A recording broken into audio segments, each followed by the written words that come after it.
Chris, in your techno cupboard, Hiya. why the elk?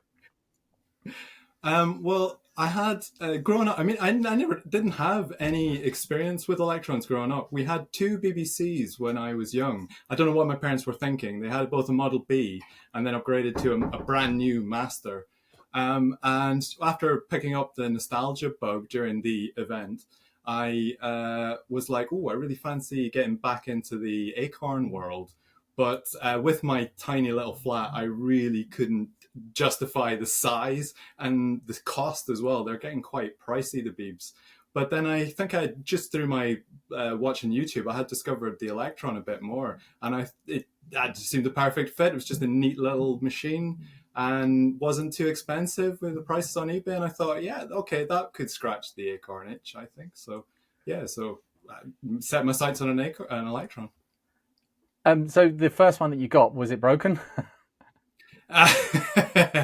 Yes, I picked up one on the infamous Facebook sale where it was a drive. I saw pictures of this driveway covered in electrons, and yep, picked it up. Yeah, you may have heard of this.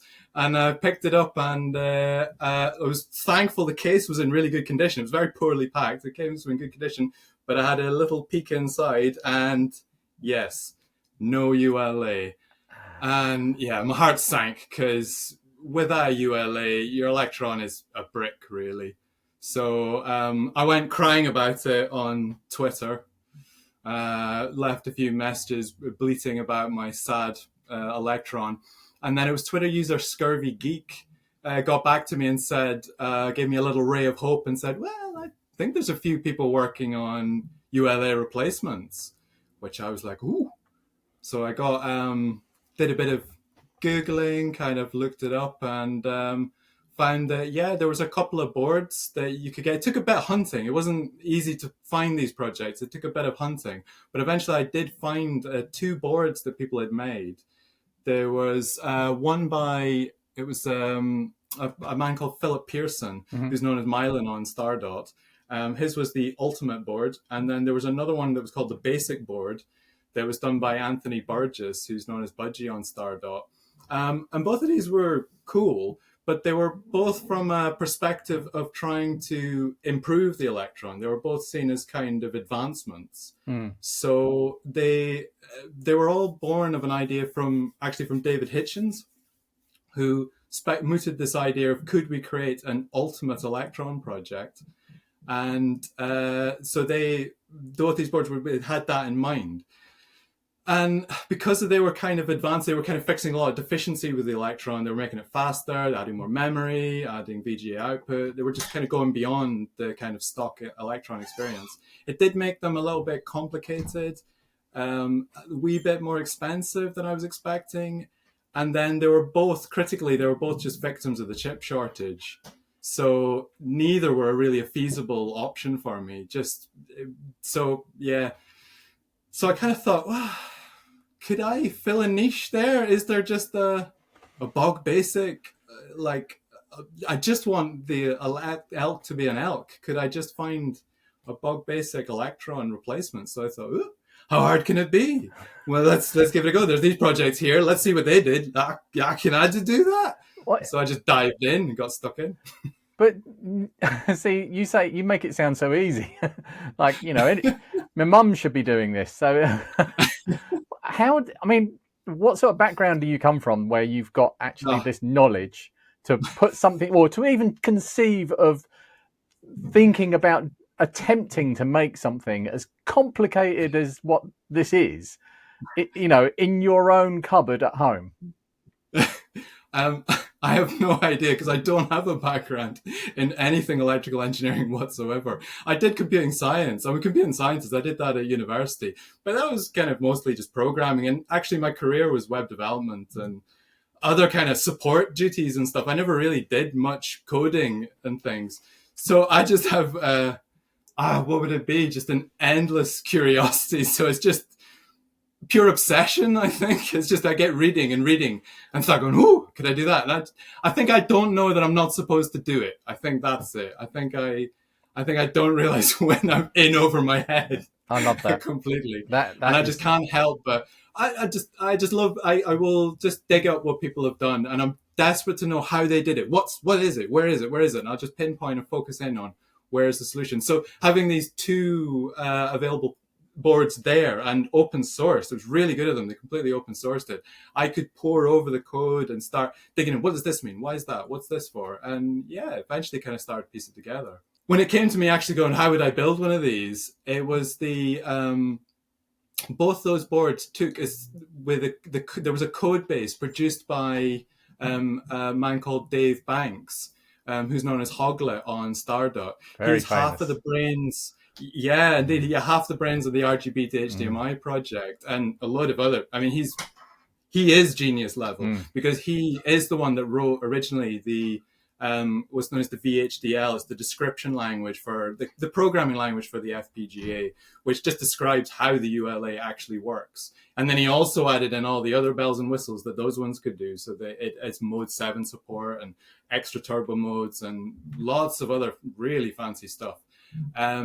And so I started there and stripped it all back as much as I could, because my take on it was, my spin on it was just to simplify everything. So I was just looking at how simple can I get this project down. They've gone with the advanced route, and that's super cool.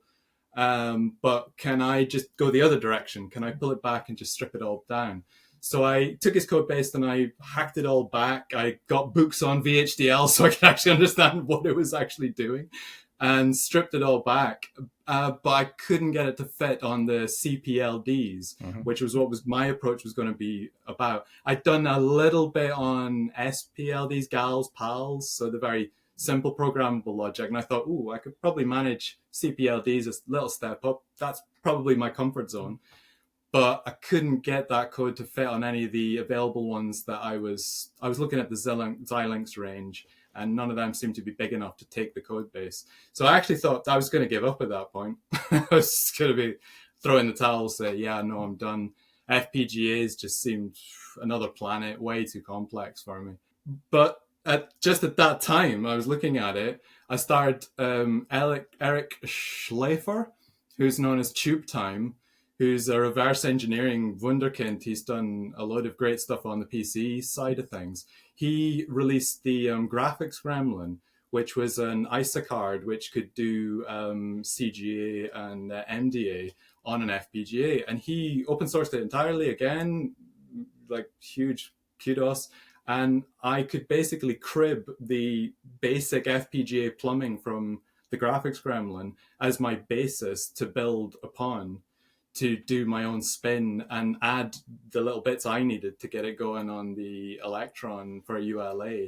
He also gave me an insight into the open source toolchain, which was a super advantage, because I really wasn't keen on the proprietary, and I wasn't going to pay for licenses for the like Lattice or Xilinx kind of development tools. So having an open source toolchain that would work with that FPGA he was using, which I ended up using, was the ICE40, was huge advantage. So really I'm standing on the shoulders of giants. So I took David Banks's amazing ULA code and I mixed it with the graphics gremlin stuff and kind of smashed it together, and that's how it came about, really. And it just worked. And it just worked, yeah, kind of, eventually. I can't imagine your glee the first time that, I mean, I've put one of these together now. I have no spoilers for the rest of the video, but having put one of these together, I know what a tricky thing it is to do, and I know that your first skill is not soldering, even though it's something you've heartily thrown yourself into anyway. What was it like that first time when you put it together and you switched it on and it worked? Yeah, well, that took a long time to get to that point, but yeah, holy moly, trying to not swear. Yeah, it felt amazing to get. It was a garbled mess. The first run was a garbled mess because my FPGA code wasn't quite there, but it was close enough that I could get the prompt. I could get Electron basic prompt, a little thing. It was all mushed up. It was all cut up. The characters were all slashed in two. But yeah, it was proper flooring. Oh my gosh. Just before I'd kind of almost given up, because I took a lot of effort to get to that point. I had so many setbacks and nothing was working for a very long time. I had lots of black screen for months. And it was actually a trip to the cave, and I chatted to one of the volunteers, Julian, and I was telling my tales of woe, going, "Oh, I'm trying to do this, but I don't really know what I'm doing. It's a mess, and I just keep getting black screen endlessly. I think I'm doing something wrong." And he was like, "Nah, give it another go." So I was like, "Okay." I gave it one more go, reflowed all my joints, and then bam, I got a screen. I was like, "Okay, I'm not completely mad. It could work. This thing actually can work." So yeah, it was incredible. I was so happy, so happy. Brilliant. So in your testing so far, have you run into any problems? Is it solid as far as you're concerned? Yeah, again, reliability issues have been the bane of my whole project so far, because the board that my lovely Electron that I got, the board was pretty trashed when I got it. I have a lot of reliability issues just getting that to work. Again, it's quite hard to fix a machine that doesn't work and you don't have the parts for it, and then you're building your own part and you're going, is the part built or is the machine? But when it's running reliably, everything I've thrown at it has worked absolutely brilliantly. I think there's a couple of things that I couldn't get to run, but I'm not sure if that's just the disk image I had for it or whether it was just an incompatibility. But I can't remember what those were. But everything I've thrown at has worked. I just want to give a shout out to two people that helped me greatly during that development. Was Gary, who's known as Ramtop Retro. He loaned me an ElkSD, which just made testing so much quicker. I could just quickly load up games and just jump between things. And also Dave Hitchens, the lovely Dave Hitchens, who provided me with he loaned me one of his original ULAs, which was super. I needed that for the timing checks, and also an issue 4 board. Mine's an issue 6, so he lent me an issue 4, which meant that I could test compatibilities. Those are the two main revisions, is the 4 and the 6. So it works beautifully on both of those. So yeah, I feel pretty comfortable that, yeah, the reliability is pretty good. All Zero X Code, I don't know if you know, he's the brains behind the Electrobots. Yep. He's done a couple of demos because he's figured out a couple of really weird timing things with the original ULA.